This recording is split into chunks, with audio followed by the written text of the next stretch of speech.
oh boy, it's the top 10 films of 2023. Let's talk about it.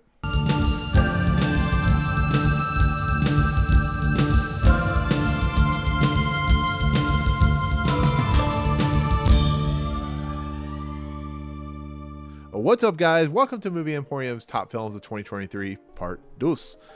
This will focus on the top 10 films of 2023 themselves. Like I said yesterday, top 10 was not going to happen this year, especially with the films that came out and the amount of films I was able to see finally, being a critic and stuff like that. So here we are, top 10 films. These are the cream of the crop, in my honest opinion. Once again, they will widely vary differently to each and every one of you, but just know going in, these are the films I think were the ones that hit me the most, especially my number one, which I think you know what it is, but it's a film I was not expecting to be number one at all.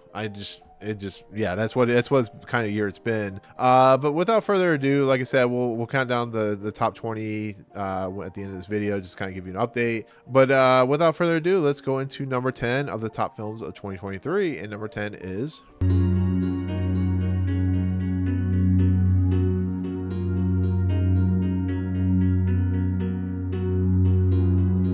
Leave it to me to put number 10 as one of the craziest films I've seen this year, whether it be, of course, Mandy or Climax or something of that nature. There's always a film that's going to reach my top 10 just on the nature of how crazy this year and crazy films it can be. This film premiered on Shudder, was in theaters for a couple weeks prior. That film was When Evil Lurks, a Spanish film. I was absolutely just blown away by how visceral this film is, how disturbing it is, how willing to go places and how willing to take things and, kind of like push them to the ends of the earth and stuff like that. And I like the fact that, somebody posted about, what happened to the kid. And I told him, I said, I don't think the kid was supposed to be the main focus, because this is a story about somebody that is causing a lot of strife and a lot of angst to his world and the people around him.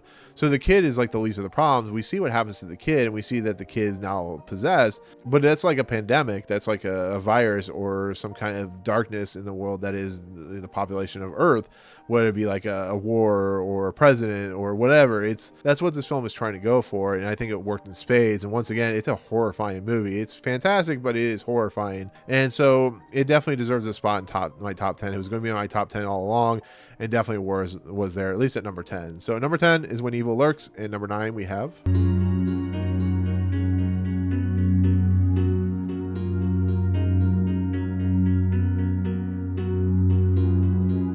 Okay, so this was a film that made my top 10 late, and the reason for that is because I just saw it just recently. Of course, that's Iron Claw. It's the film of the Van Eriks, the tragedy that they befell, and this film hit pretty hard, and it really does. It's a film that has great performances, whether it be, of course, by Zac Efron or Jeremy Allen White, or so on and so forth. It's a film about a group of individuals that had a lot of heart, believed in a lot of things, and things befell them that was unfortunate. And it's a film by Sean Durkin, who has found ways to take misery and really find a very kind of interesting take on it. And here we get a very down-to-earth, very realistic approach to how difficult the wrestling world can be and how difficult it can be on the human psychology. And this film is an absolute wonderful film. It's a hard film. It's a very difficult film. It'll make you tear up and stuff like that. But everything about it makes it a top 10 film just on its nature alone. And whether it gets a lot of Oscar buzz, I don't know, but it's definitely something that go in with some tissues, but knowing that this is one of the best films you've seen this year. So overall, number 9 is called The Iron Claw, and at number 8 we have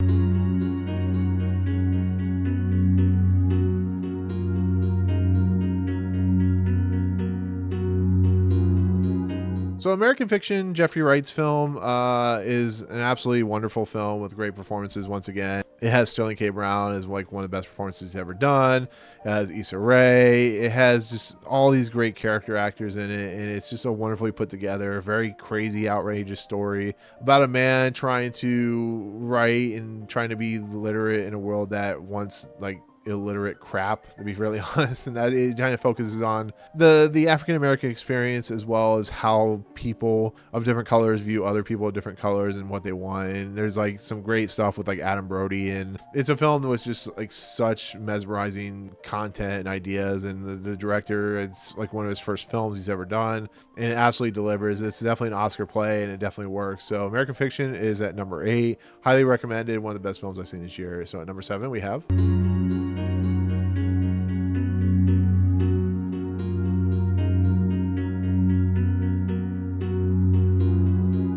So number 7 is, of course, a holdover from 2022. I didn't see it till this year. It's a movie that kind of just left me with my jaw open. That movie, of course, is Close. It's a film that was I think it was Oscar nominated. I don't think it won, but it was a film about 2 young kids who have this like really unique relationship, and as they grow older, things fall apart, and deals with like male masculinity and just the nature of how people like grow apart and how people view the world and how the parents react to that and like create the problems and stuff like that. And it was a film that just completely took me off guard. It was a film that I was not expecting to truly fall in love with, and I haven't been able to watch it since, because it's in the realm of like, you know, a Schindler's List or something of that nature, where it's a very difficult movie to watch, but it's such a powerful movie for what it's doing that I never left my top 10 the whole entire year. So I absolutely recommend Close if you get a chance to watch it. Once again, it is a foreign film, I think from like Germany or something like that, so I definitely highly recommend it. So at number 7 is, of course, Close, and number 6 we have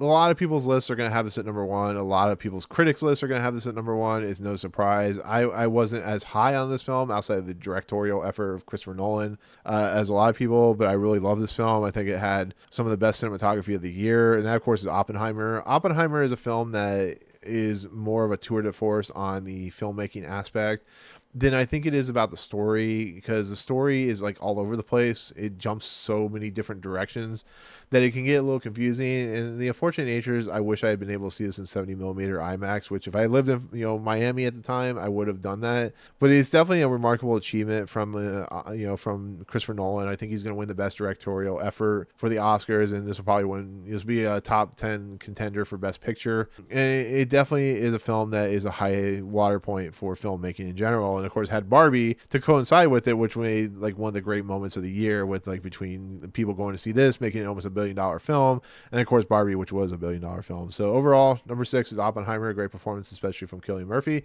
And number 5, what do I have?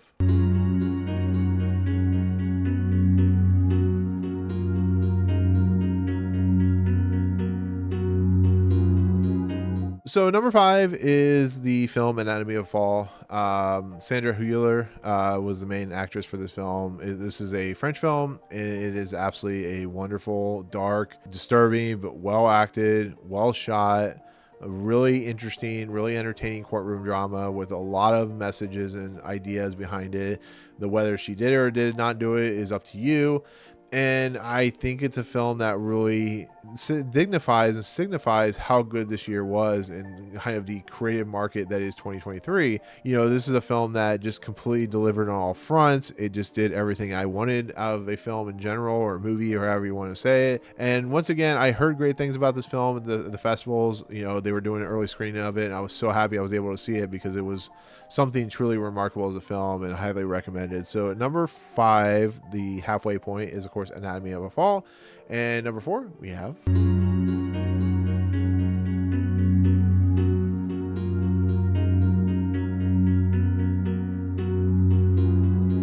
Be it to me not to put a Spider-Man film in my top 10. Actually, this is like the second Spider-Man film I put in my top 10. But Spider-Man Across Spider-Verse was a tour de force of animation. Once again, it wasn't as surprising as the first film was, because, you know, the first film came out of nowhere and just completely blindsided me. This film does more of what you hope and expect, and does it almost better, to be fairly honest, than the first film. But the first film was number 1, so it was a little difficult. But this film is just... it's incredible. It has a lot of great messages about, you know, being who you are being there for your family, having to deal with the rigors of like adult life, having to deal with the rigors of everybody and places and people against you and people for you, and trying to save you and trying to help you. And it has so many great messages and does so many great things that it does in spades. And it's a wonderful film. It's unfortunately the part one, and who knows whenever we're gonna get part two. But as a film that I really truly loved, it was one of the best films I've seen this year. Great score from Daniel Pemberton and great acting all around, whether it be Shamik Moore or of course Oscar Isaac or of course Haley Steinfeld. It is what it is. It's a fantastic film, the best animated film of the year, of course. And so with that said, number 4 is Spider-Man Across the Spider-Verse. Number 3 we have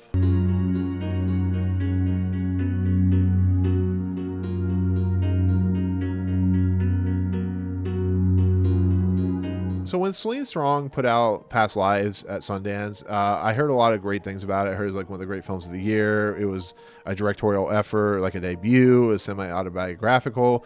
It was a film that was going to, as a lot of people be one of those like surprise hits of the year. But not only was it a great film, it was one of the best films I've seen this year. It was a film with like really great performances, whether it be Greta Lee or Teo Yo or John Magaro. It's a film about past lives and having to deal with those past lives and how people move on and how some people don't and how difficult that is, and how when you have an old friend or old flame come into your life, like it's a movie that really set the bar for how good this year was going to be. And it really just strong performances, strong directorial effort, strong acting, and just strong like cinematography. It's a movie that showed New York in a really interesting light, and same thing with Korea.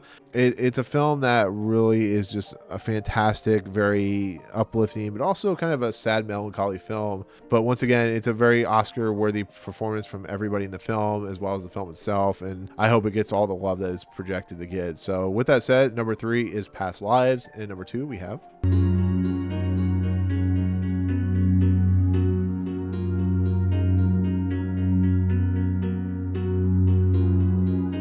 So Christmas season is a very difficult season for a lot of people. It's a very hard, very just it has a lot of emotions. For some people it's fantastic, they get to be with the family. Some people are left alone for Christmas, and Alexander Payne's Holdovers or The Holdovers is that film. And this film was my number 1 for like the longest time, because it was a film that shows that Alexander Payne still knows how to put a really fantastically put together film with great actors. And this movie really only sets around 3 main actors. We have, of course, Paul Giamatti, who plays the teacher. We have, of course, Divine Joy Randolph, who's the front runner for the Best Supporting Actress nominate or Oscar, who plays the cook. And then we have Dominic Sessa, who this is his like first film, like completely knock out of the park, and I would be happy if he got an Oscar nomination. But these 3 actors do something that is so remarkable and so melancholy but also uplifting, so sad but so joyful, that these 3 individuals could be from different realms of the world, different kind of eras of the world, and still find something together with one another. And they go on a journey which is similar to like Sideways or anything that, of course, Alexander Payne is known for doing, which is take characters that are very lost and find something kind of truthful and remarkable about them, and kind of make them like complete their journey. And this film, just everything about it works. Everything about it sets a tone. It's a beautiful looking movie. Even from the trailers, this movie sets a tone that is very kind of dry-witted, very comedic, very dark in tone, but very just uplifting. And once again, I highly recommend it. Definitely one of the best films of the year. It's going to be on Peacock, I believe, and it's also in VOD. So definitely check it out. Definitely worth a watch. That, of course, is The Holdovers at number 2. And number 1. Good evening. Her brain and her body are not quite synchronized. I am Bella Baxter, and there is a world to enjoy.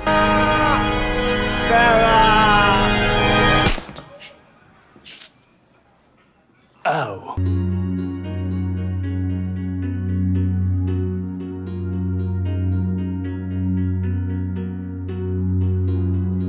Can you believe number 1 would be this film?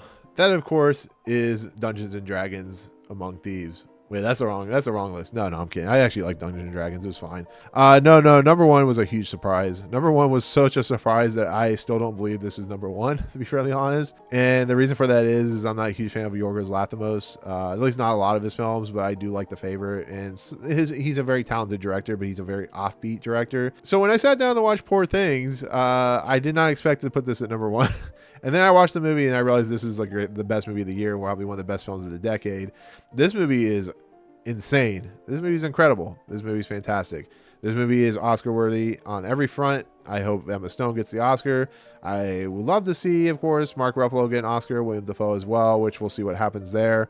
It's definitely Yorgos Lanthimos. Is definitely his thing. Is definitely how he puts his world, but it's a beautiful world. It's a very erotic movie in a lot of respects, which I was not expecting. It's a movie with, you know, a very like kind of darkly horrific comedic tone to it. You know, you watch a character that committed suicide, and you watch her kind of become like a Frankenstein style character, kind of growing up in a new world. And I don't know what else to say about this because it's very difficult to explain how truly remarkable and weird and not for everyone this film is, but how it became #1 overnight watching this. I only watched this a couple weeks ago, and this film is this review, and I think Past Lives is it's a unique and very very interesting film, and definitely deserves my #1 because you definitely don't make films like this, and you definitely don't see films like this that will just completely just take you by storm. Once again, it's not for everyone. I never said it would be, but it's a film that once again it just took everything and kind of slapped me in the face with it, for better or worse. So anyways, that's my #1. It is, of course, Poor Things. It is now in theaters. Will probably be on VOD very soon.